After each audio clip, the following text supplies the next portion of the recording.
अनुराधा. वा अनु, खूपच छान आहे तुझी रूम. माझी पण रूम अशीच सजून दे ना, आवी तिच्याजवळ येत बोलते. हो देईन ना, अनुराधा तिला जवळ घेत बोलते. त्या दोघींच्या गप्पा चालू होतात. आदिती तिथे आहे हे पण त्या दोघी विसरून जातात. आदित्यचे लक्ष टेबलावर ठेवलेल्या डायरीवर जातं. तो हळूच डायरी उघडतो तर तिने लिहिलेल्या कवितेवर त्याची नजर पडते. कवितेच्या वरच्या बाजूला आदी त्याच्या नावाच्या शॉर्ट लिहिलेला असतो. ते बघून तो खुश होतो. तो ती कविता वाचतो. ती कविता वाचून त्याचे डोळे भरून येतात. खूप काही नकोय मला माझ्या मनाच्या, खूप काही नकोय माझ्या मनाच्या अबोल भावना व्यक्त करती, फक्त एकदा समजून घे जरा.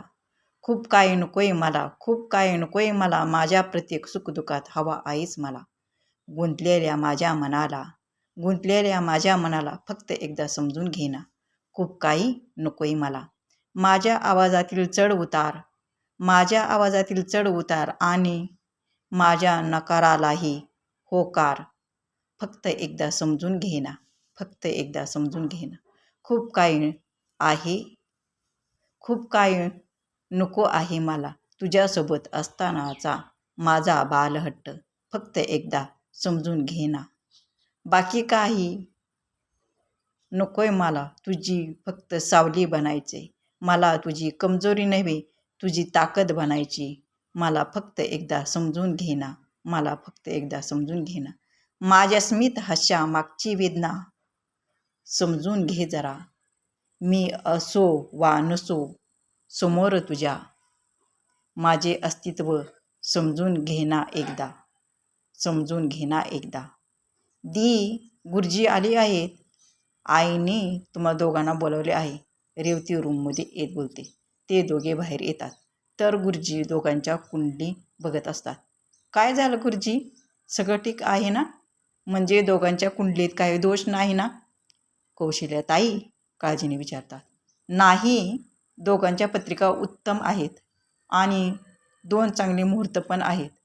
या महिन्यातील 15 तारीख आणि पुढच्या महिन्यातील 30 तारीख साखरपुडा येत्या रविवारी केला तरी चालेल.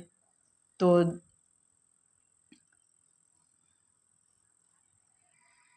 दिवस खूप शुभ आहे. गुरुजी सगळ्याकडे बघत बोलतात. मला वाटतं पुढच्या महिन्यातील 30 तारीख योग्य आहे, म्हणजे तयारी करायला आपल्याला भरपूर वेळ मिळेल. मला माझ्या अनुचे लग्न एकदम थाटामाटात करायचे आहे. कौशल्याताई अनुराधाकडे बघत बोलतात. आई, मला वाटतं आपण लग्न साध्या पद्धतीनेच करूया, जास्त घाट घालायला नको. आणि त्यात हे माझं दुसरं लग्न म्हणजे, ती अडकत बोलत असते की सुधीर तिला अडवतो. वहिनी, आधी हे दुसरं लग्न आहे हे डोक्यातून काढ.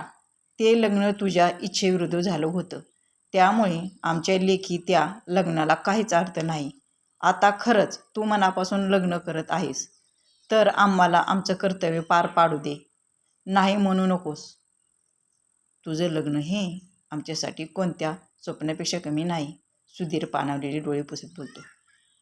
ठीक आहे, ज्यामध्ये तुम्हाला आनंद आणि समाधान मिळत असेल तर मी तयार आहे. अनुराधा डोळे पुसत बोलते. तर मग ठरलं, पुढच्या महिन्यातील 30 तारखेला लग्न आणि येत्या रविवारी साखरपुडा.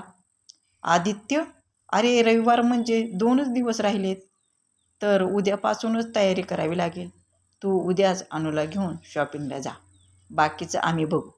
आदित्यची आई आदित्यला बोलते. तो मान हलवत होकार देतो. सगळ्यांची चर्चा झाल्यावर सगळे जेवायला बसतात. रेवती आणि अनुराधा सगळ्यांना जेवण सर्व करतात. वा अनु, फ्रूट कस्टर्ड खूपच छान झालं आहे, एकदम स्वीट तुझ्यासारखं. आवी तिच्या गालावर किस करत बोलते. त्या दोघीचं बॉन्डिंग बघून सगळ्यांना समाधान वाटतं. आदित्य पण पुलावचे कौतुक करतो. जेवणानंतर सगळे निघून जातात. दुसऱ्या दिवशी सकाळी आदित्य तिला ऑफिसला सोडण्यासाठी येतो. आज ती एकदम शांत असते. तिला तो विचारण्याचा प्रयत्न करतो, पण ती त्याला काही सांगत नाही.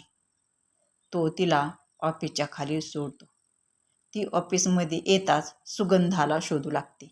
जेव्हा तिला सुगंधा येताना दिसताच ती तिच्याजवळ जाते आणि तिला काही समजण्याच्या आत कानाखाली मारते. नेमकं त्याच वेळी आदित्य गाडीत तिची विसरलेली बॅग देण्यासाठी ऑफिसमध्ये आलेला असतो. तिला एवढं रागात बघून त्याला धक्का बसतो. तुझी हिंमत कशी झाली हे सगळं करण्याची? अनुराधा तिच्यासमोर मोबाईल धरत बोलते. तुला माहिती हे कोण आहेत? मग आधी माहिती करून घे. हा माझा होणारा नवरा आहे आणि लवकरच आम्ही लग्न करणार आहोत. तुला काय वाटलं सगळ्याच मुली तुझ्यासारख्या नालायक असतात? यापुढे माझ्या वाटेला गेलीस ना तर हे डोळे काढून ठेवीन, समजलं? ती तिच्यासमोर बोट नाचवत बोलते. तिचं हे रूप बघून आदित्यला धक्का बसतो. आजचा व्हिडिओ कसा वाटला कमेंट करून नक्कीच सांगा. व्हिडिओ जर आवडला असेल तर व्हिडिओला लाईक करा, शेअर करा आणि सबस्क्राईब करा.